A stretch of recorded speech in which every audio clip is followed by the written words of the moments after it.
check my clock. I can't stop. Fuck around, make my 40 pop. No popcorn. I pop. What's good, Mafia? It's your boy Cartier coming back to another banger video. And today we're gonna be doing like a reaction slash discussion, and the topic basically gonna be about catatonic schizophrenia.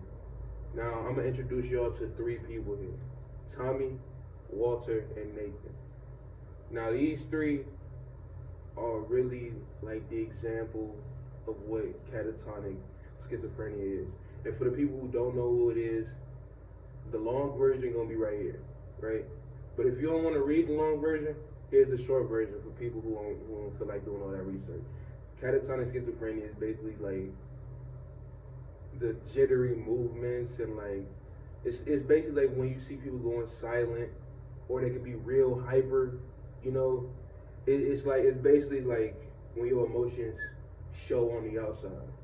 Like if you can't stop touching yourself and like moving and all that, you know, that's like a one of the characteristics you can have. Or you could be like very quiet, non-responsive, you know what I'm saying? And some people may think that is symptoms of like autism or something, but those symptoms can be seen in like either situation, you know, and both of them are just as bad as the other, you know what I'm saying?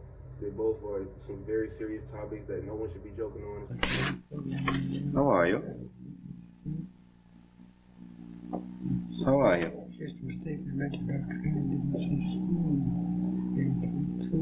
Have you had your lunch, Tommy?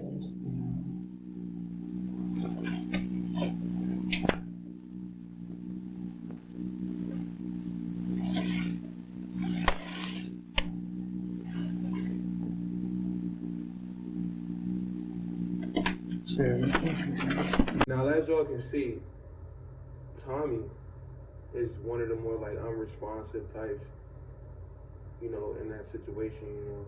You see, he had no problem with the man touching him, you know what I'm saying? He had his arm there, but as you can see, it was like pausing here and there, like he had his arm up for a little bit, you know, like he was like it wasn't his arm, you know what I'm saying? Now, when I look at the video, it's like, at first you'll be thinking like, damn, why he touching all over him, you know what I'm saying? Why he touching all over him? But this is in fact like, there is an amount of trust that someone with schizophrenia can have with you, to where you could just like touch parts of their bodies and leave it there, and they be cool with it. Like you saw, he wasn't hostile. It was basically like he wasn't even there. He wasn't answering questions. And I think I did hear him answer one question, but overall his whole tone was just like just not there at all.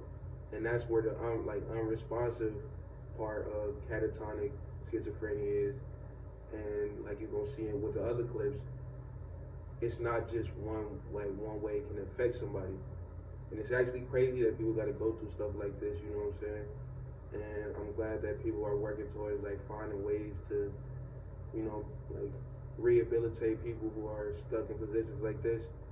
And I really just feel like this video here is just gonna show y'all, you know what I'm saying, like bring awareness to stuff like this. So in case you ever come across somebody in a situation like this, and you want to be a caregiver or something, these are like the things that you should look out for, and like know how tender and careful you gotta be with these type of people. Hello, Walter. How are you today? How are you, Walter? Don't you feel like talking? You know me, Walter, don't you? How are you today?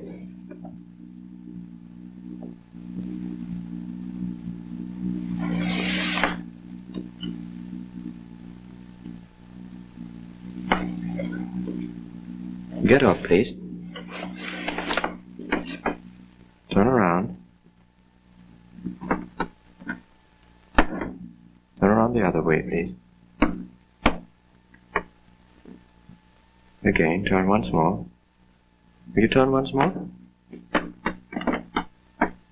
All around and then sit down. Fine. I want to really like take a second to like really know what happened inside that video. You know what I'm saying? as you can see, even though he isn't like communicating like back and forth with him, he is able to understand what he's saying. When he told him to stand up, look back and like turn around and around, even though it looked like he was really he was doing exactly what he was told, but he was like squinting, you know, looking in, like he was looking for somebody, like he was trying to figure out what was looking at, like he was probably looking at the camera, like what's going on, what's this, you know what I'm saying? It didn't seem like he really questioned it. Now, even though he was like verbally like unresponsive, he was still able to like function. Like even though his arm was getting put up and stuff like that, and you know he did notice when the guy was like lifting his leg and all that. You know what I'm saying? He was showing some type of like, you know, recognition. Like he can see, he can understand what's going on. This is another part of the this is another like example of the catatonic. Like for the first one we had Tommy, he was just unresponsive for real, and was just letting whatever happen. But now we got Walter, and he's like actually showing that he has some type of movement. Like even though he's still like a little bit spacey, you know what I'm saying? He can understand what he's told to do, and he can like follow directions. And I'm actually happy. Like I'm actually happy that they are showing like signs of life. Like it's not just like turning into a vegetable. You ain't gonna be able to do nothing for the rest of your life. Like even though they ain't gonna be able to like run outside and play sports and this and that, they not just completely bedridden. And, you know, I'm glad that like even like you can see that he had like even a moment where he was like laughing or a bit of joy or something, because when he got turned around, that last time, he smirked a little bit. You know what I'm saying? And like before I watched this video, I wasn't really like, I was in a bubble. You know what I'm saying? I don't really be noticing other things going on. Like I said before in another video, politics, medical, you know, I usually never really looked into that because I was more like just on the game. So seeing something like this really show you how serious it is. Like you hear people joking about stuff like that, or like the new cases and everything going on, but back in the day, this really used to be going down. Like, and people couldn't even get like diagnosed or nothing. How are you, Nathan? All right. Have you had your lunch? What was it? What did you have for lunch?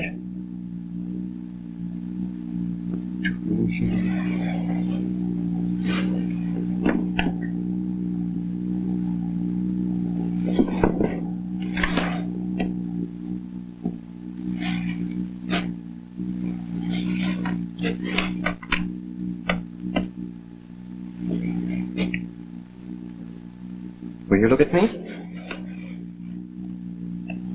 Look up at me. Look at me. Oh, Nathan, you know me. Just look at me.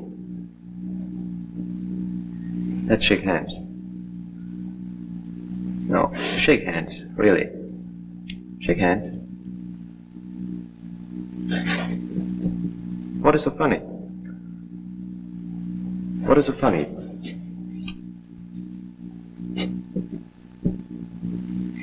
Thank you very much. Goodbye. Now, Nathan, this is probably one of the best out of the three, I had to say. And let me explain why I say that first, right? Now, when we look back over the video, what are some key things that we saw? The first major thing out of everything is that he responded to questions. That right there sets him aside from the other two. Like, not trying to put one over the other, but that right there is like the best improvement that we didn't see throughout the other, like the whole three. So he was able to respond to questions. He was able to respond to like commands. Let's shake hands. What he was told to do. No, shake hands. So if really. you look at it from the beginning, the first guy wasn't able to do anything basically. He was just there. The second guy, responsive but not verbally responsive. Now the third guy, y'all might have thought I was about to be like, this is what we like to see, right?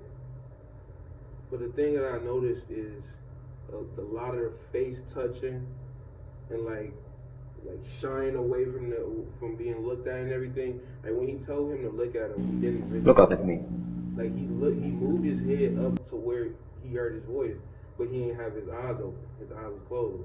And whenever he wasn't touched or talked to, he reverted back to like that infant, or being shy or embarrassed about something. Now maybe that's due to whatever put him in, like whatever trauma he experienced to put him in that situation. But he showed the most development out of all three of them, because he answered questions like fully, like you could understand what he was saying some of the time, and then he was able to, like, whenever he was told to look up or to handshake, he at least attempted to put himself out there to do that, and that's commendable. You know what I'm saying? 100%. These patients have been hospitalized from 5 to 15 years, and their stupor is not as complete as it was during the acute stages of their illness. Because people are actually seeing this. They actually wondering what's going on. Like, how did people deal with it back in the day? You know what I'm saying? This stuff that's in black and white. This before color, you know what I'm saying? So it's like, this is really deep in the roots. And I'm glad I can say nobody in my family that I know of has suffered from schizophrenia of any sort. And I'm glad that nobody has, you know what I'm saying? Because that's something crazy to deal with. Like, that's a lot of trauma you got to go through to experience something like this for the rest of your life. You know what I'm saying? And for Walter, Tommy, and Nathan, you know what I'm saying? I hope they was able to live the rest of their days out 100% in a happy place, you know what I'm saying? I hope they went up, but I want to know what y'all ideas, you know what I'm saying, what y'all comments, what y'all thoughts is on this video, and then drop them down. And I'm gonna always read them, respond as fast as I can. But just know that y'all always love Mafia. Peace. Check my clock, I can't stop. Fuck around, make my 40 pop. No popcorn.